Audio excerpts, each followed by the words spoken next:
विद्यार्थी मित्रांनो नमस्कार. कसे आहात आपण? आज आपण उपयोजित लेखनाच्या अंतर्गत कथा लेखन हा भाग समजून घेणार आहोत. आता तुम्हा सर्वांना कथा लेखन म्हणजे काय हे व्यवस्थित माहीत आहे. इतकंच नाही तर तुमच्यापैकी बऱ्याच मुलांना छानशी कथा सांगता येते. याच्याही समोर काही मुलांना कथा ऐकायला खूप आवडतात आणि काही मुलं जे सृजनशील असतात ते छानशा कथा पण तयार करतात. कथेचं आपल्या विद्यार्थी जीवनामध्ये जे स्थान आहे ते अत्यंत महत्त्वाचं आहे. पण प्रश्न असा पडतो की कथा म्हणजे काय? कथ्यते इति कथा. कथली जाते, सांगितली जाते ती कथा. मग ही कथा कशी तयार होते? जसा एखादा वृक्ष, या वृक्षाचा प्राण काय असतो? वृक्ष कसा तयार होतो? तर त्याचा मूळ घटक असतो त्या वृक्षाचं बी, त्या वृक्षाचं बीज. तसंच कथेचं असते. कथा बीज हा त्या कथेचा प्राण असतो. कथा कशाच्या आधारावर उभी राहते? तर ती कथा बीजाच्या आधारावर उभी असते.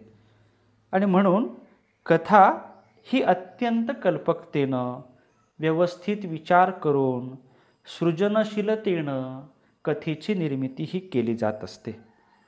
आजच्या या तासिकेमध्ये आपण कथालेखन संदर्भात 3 भागात विचार करणार आहोत.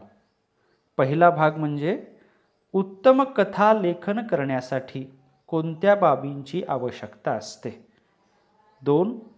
कथा लेखनाच्या संदर्भात आपल्या पेपरमध्ये कोणत्या प्रकारचे प्रश्न येऊ शकतात. आणि 3. परीक्षक कथालेखन केल्यानंतर त्याचं मूल्यांकन कसं करणार आहेत. या 3 बाबींचा आपण विचार करू. सुरुवातीला आता आपण समजून घेऊया की उत्तम कथालेखनासाठी कोणत्या गोष्टीकडे आपण लक्ष दिलं पाहिजे. हे सगळं व्यवस्थित तुम्ही मागे सांगितल्यासारखं एका वहीत लिहून घ्या, म्हणजे ते तुम्हाला वारंवार व्हिडिओ पाहण्याची आवश्यकता राहणार नाही. पहा, उत्तम कथालेखनासाठी काय करायचं आहे. 1. कथेला एक चांगलं शीर्षक द्यायचं. हे फार महत्त्वाचं आहे. आता कथेला शीर्षक का द्यायचं? तर त्या शीर्षकावरून आपल्याला त्या कथेमध्ये काय आहे हे वाचकांना लगेच लक्षात आलं पाहिजे. पूर्ण कथा वाचण्याच्या आधी त्या कथेचं नेमकं शीर्षक काय आहे आणि त्या कथेत काय सांगितलेलं आहे हे समजलं पाहिजे. 2.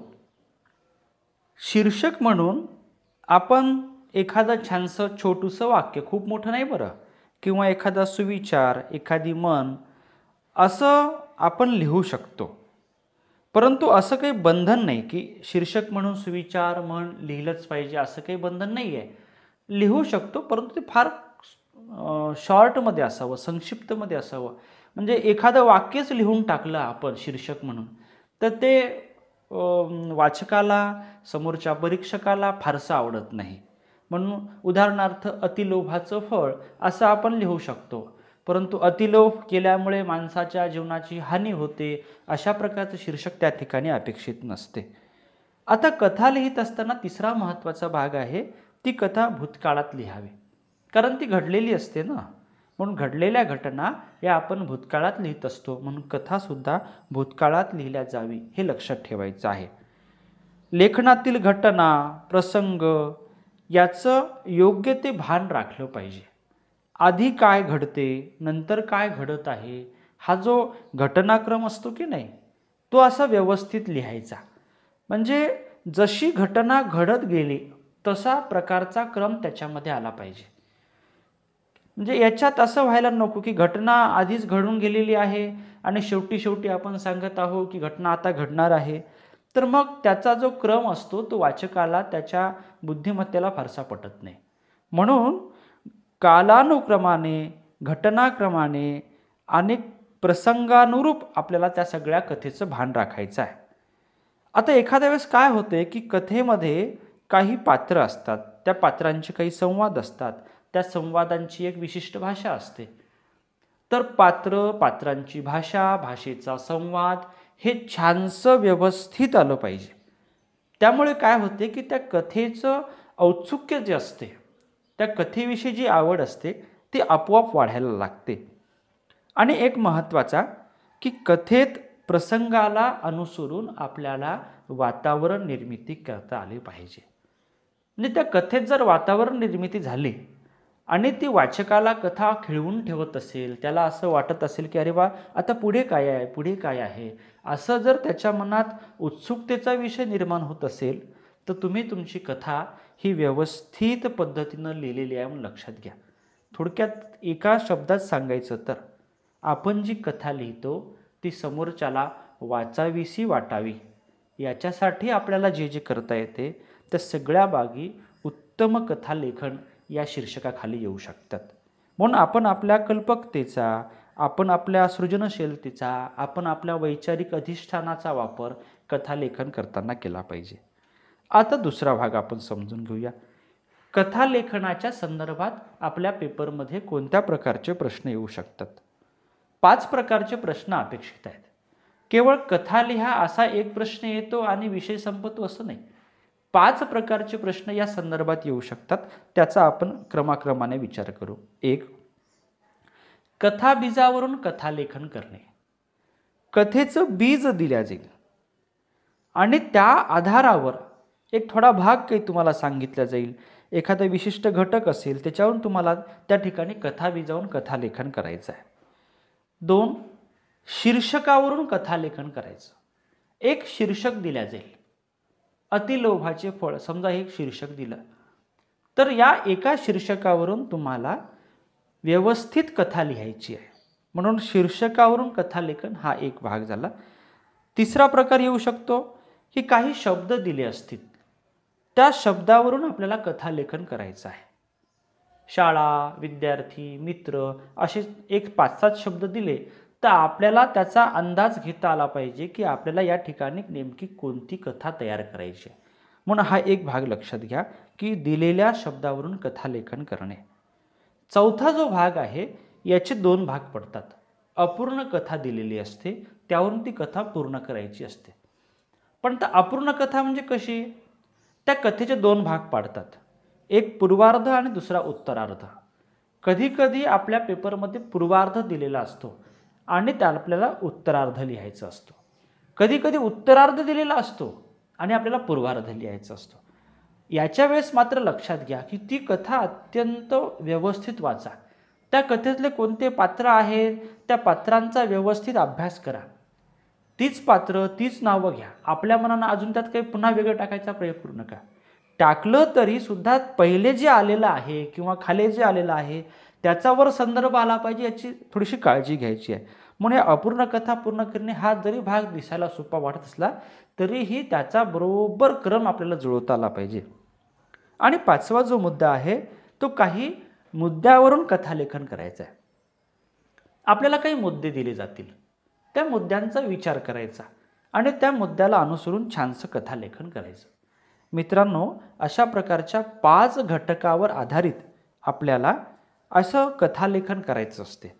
म्हणून कथालेखन म्हणजे काहीतरी 15-20 ओळी लिहायच्या आणि 1-2 मार्क घ्यायचा अशा प्रकारचं काम तुम्ही करू नका.